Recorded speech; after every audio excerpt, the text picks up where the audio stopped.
The Extraordinary Rendition of Janos Farkas, Chapter 21, Part 2.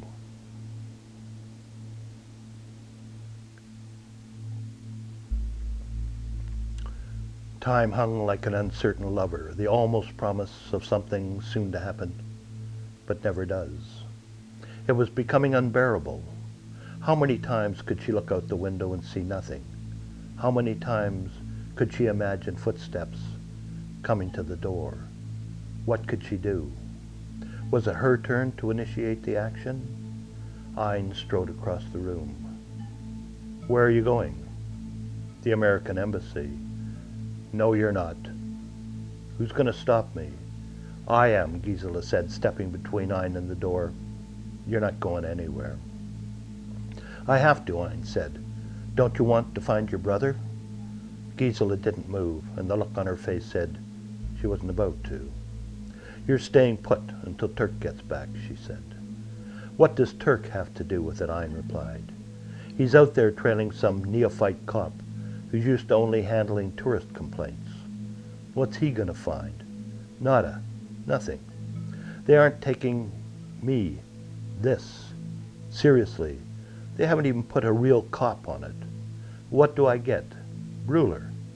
Tall, young, good-looking, speaks English, built for the tourist trade. I want a real cop, warts and all. I want a real investigation. And if that means raising hell at the American Embassy to get it, then that's what I'm going to do. Even Bruler said that's what I should do. Now get the hell out of my way. Shoving past Gisela, she grabbed the door handle. Gisela stepped sideways, not to give room, but to grab Ein's right arm by the wrist and elbow and shove it up her back. The sudden move caught Ein by surprise, and her face hit the door. Christ, Ein said, wanting to cry, to yell pain, but not wanting to give the other woman the satisfaction. Why did you do that? I told you, you're not going anywhere until Turk gets back. Okay, let me go, you're breaking my arm. Gisela relaxed her grip and stepped back. Ein turned, shaking her arm to get the blood circulating again. She reached up and felt the bruise above her cheekbone. There was no need to do that, she said. I suppose I'll have a black eye now. Thin-lipped and cold, the look on Gisela's face showed no sign of compassion. I only want to find Janos, Ein said. I can't just sit here and do nothing. He's your brother. Don't you care?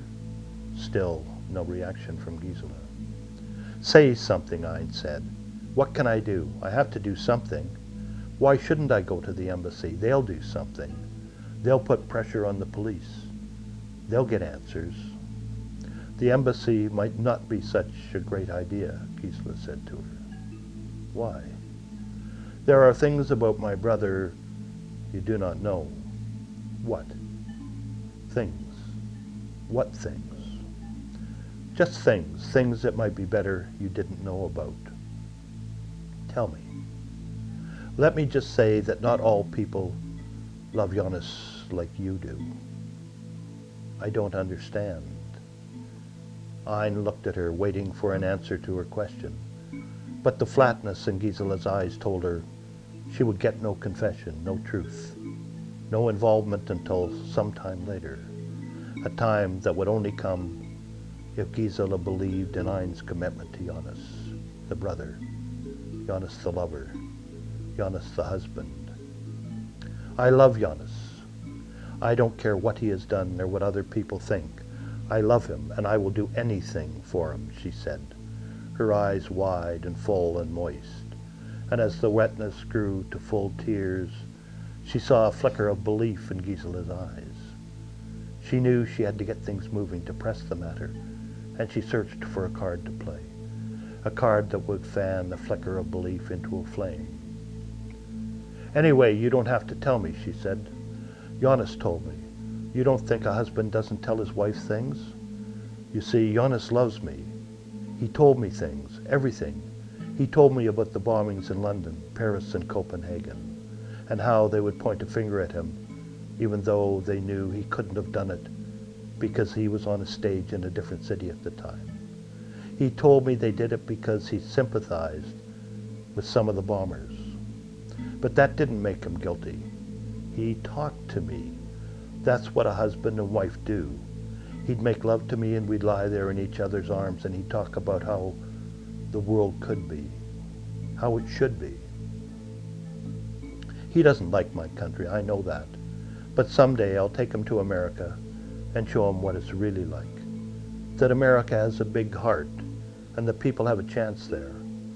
I know we're not always right, but we're not always wrong either. That's why I want to go to the embassy. America is my country, and Janos is my husband. He is part of me now. Gisela didn't move. Her eyes were level and intense.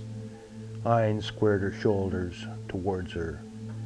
You can stand there and try and block the door and end up fighting me.